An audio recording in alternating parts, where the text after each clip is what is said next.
भारत के बड़े शहरों में रहने वाले लोग अक्सर कैब का उपयोग करते हैं। ये आपकी यात्रा को बहुत सुखद बना देते हैं, सुविधाजनक बना देते हैं और टेक्निकली एडवांस होती है।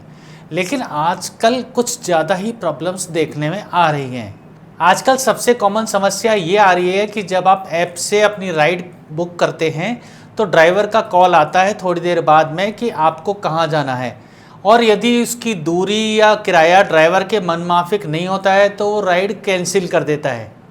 पीक आवर्स हो, बारिश का मौसम हो या त्योहारी सीज़न, टैक्सी का जो किराया होता है वो इतना ज़्यादा हो जाता है जो आपकी और हमारी जेब पर भारी पड़ता है। इसके अलावा भी कई तरह की दिक्कतें आपको और हमें फेस करनी पड़ती हैं, जिससे बड़ा अजीब सा माहौल बन जाता है, जैसे वाहन की ख़राब स्थिति और वाहन की गंदगी। छोटे शहरों में कैब का मिलना आसान नहीं होता है। कई बार तो ड्राइवर अनुचित व्यवहार करते हैं और कैब में महिला सुरक्षा की ज़्यादा चिंताएं रहती है।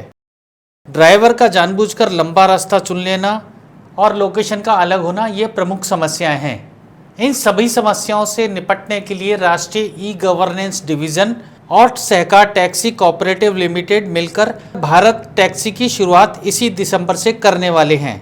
इसका उद्देश्य ओला, उबर जैसी कंपनियों को स्वस्थ प्रतिस्पर्धा देना है और ड्राइवरों और यात्रियों को भी सुरक्षित और पॉकेट फ्रेंडली यात्रा करवाना है।